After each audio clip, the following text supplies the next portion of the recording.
May bagong update at napakagandang update ito guys ni Meta dahil marami na ang magkakaroon ng interest na panoorin yung ating content.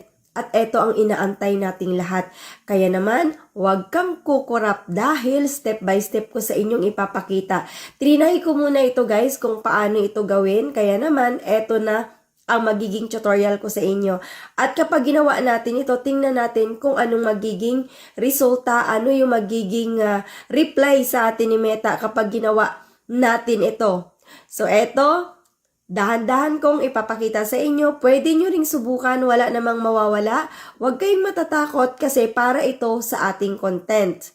Marami kasi, ay wag, di ko pwedeng gawin yan, ayokong gawin yan, baka magka-violation ako. Guys, para ito sa ating content, para marami pa ang makakapanood. Huwag lamang natin asahan kung sino lang yung gusto nating makapanood neto. Dahil nga kapag maganda yung ating content, nasasuggest ito ni Meta sa mga profile and pages na hindi pa nakafollow sa atin. At syempre, hindi limit yung makakapanood neto. So, eto na, sundan nyo ito guys, no? Kapag nandyan kayo sa ating professional dashboard, i-click lang ninyo yan. Yung ating wall pala, may professional dashboard. I-click natin yan. And then, kapag nasa professional dashboard na, ay scroll up nyo lamang yan pataas. Makikita ninyo yung other. Merong tools dyan. I-click ninyo yung tools. And then, after, i-scroll up nyo lang. Makikita natin itong content. So, nandyan na yung voice translation. Siguro may mga nakakaalam na dyan at siguro may nakakita na rin dyan pero hindi pinapansin. Tandaan natin guys, yung mga tools na yan, hindi tayo dyan kikita.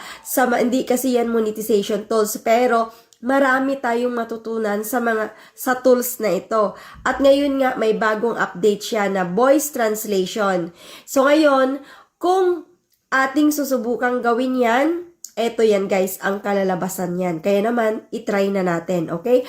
Halimbawa, nag-upload kayo, Reels yung ating, itry. Nag-upload tayo ng Reels, i-next natin, and then meron dyang post settings. Nandyan sa post settings, meron dyang translate your voice with Meta. Okay? Meta AI.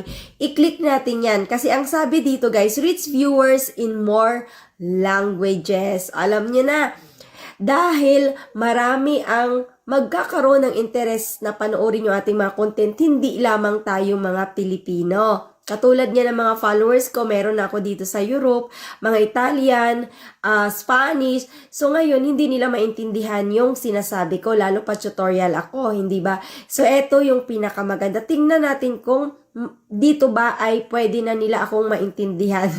So ito guys, i-click lang natin yan kasi maganda ito. Halimbawa may mga Facebook user na gusto mag-follow sa atin and then maintindihan na nila. Kung iba-ibang lahi sila, hindi sila nakakaintindi ng ating salitang Tagalog, hindi ba? So eto, try natin kung ano mangyayari. So ito guys, i-click ninyo yan and then pagkatapos, ito yung lalabas dyan. Translate voices with Meta AI, i-on natin yan guys. Dapat naka-blue, okay? And then after, ito yung ating makikita. Translate voice with Meta AI, naka-on na siya. And then, pwede nyo itong gawin o pwede hindi. Add lip sync. Ayan, yung lip sync guys, pwede nyo yung i-on, pwede ding hindi. Kasi ang importante naman dito ay natatranslate yung ating sinasabi. Yun, nasa inyo na po yan. So, ako, trinay ko yan, okay? Translate to all languages. I-click ninyo yan, yung arrow na yan. And then, eto yung magiging kalalabasan. So, yan yung makikita natin. All languages, English, Hindi, Portuguese, Spanish.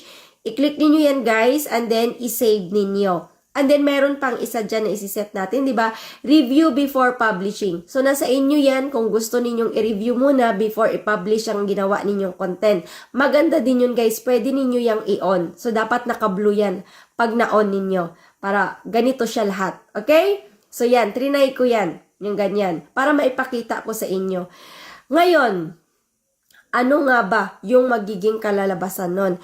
Magno-notify si Facebook sa atin kung anong magiging resulta niyan guys. Kasi ang magiging resulta niya, nag-notify siya sa akin, eto siya. So sabi niya, about translating your voice with Meta AI, we can only translate between English and Spanish at this time.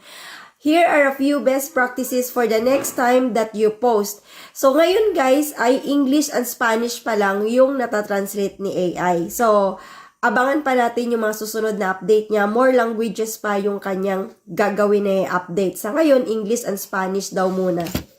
So, meron pa siya dito na mga option guys na mga sinasabi na pwede natin gawin. Say it loud and clear, add music, film with your mouth and visible. So, yan guys, basahin nyo na lang, intindihin yan kasi mahaba yung ating tawag dito, yung ating tutorial. Next time, ipapaliwanag ko muli yan sa inyo. Okay? Yung yan lang. And then next, kung hindi nyo napansin na nag-notify sa inyo yan, kasi baka hindi nyo napansin dahil tulog kayo, whatever, pwede nyong puntahan yung tools. And then, puntahan ninyo yung voice translation. I-click ninyo yan. And then, yan yung mag-notify sa ginawa ninyong content na nag-ano kayo guys, nag-translate voice kayo. So, yan. Pag click ninyo yan, yung content ninyo na yan, na ginawa ninyo, ay eto yung lalabas. So, yan yung lumabas sa aking, tawag dito, yung content. Ganun na nga yung nag-notify. So, yan guys, yung ginawa ko, pinakita ko sa inyo. So, kung halimbawa na may mga nakapapanood sa akin doon sa mga English na bansa, like US, gano'n, mga American, so automatic maintindihan na nila siguro yung aking sinasabi. Kasi sabi niya English. At pati din yung mga Spanish, maintindihan din nila na ako. Kasi English and Spanish lang ngayon yung available na natatranslate ni Meta. At sabi nga niya, more languages pa ang darating so na maging update niya. Maraming salamat, paki-share naman ito guys dahil napakaganda itong balita sa ating lahat para sa ating mga content para hindi lang tayo mga Pilipino yung nakakaintindi sa ating mga content. Katulad niya ng mga followers ko, sabi ko, nagtataka sila kung ano mga pinagsasabi ko dahil interesado silang gustong malaman kasi ibang lahi sila. So yun lamang guys, maraming salamat. Hanggang sa susunod pang tutorial, ipapaliwanag natin itong mabuti, okay? Maraming salamat at mahaba ito pero worth it ninyong napanood. Kung hindi ka pa naka-follow, mag-follow ka na dahil ang mga nalalaman ko ay malalaman mo rin.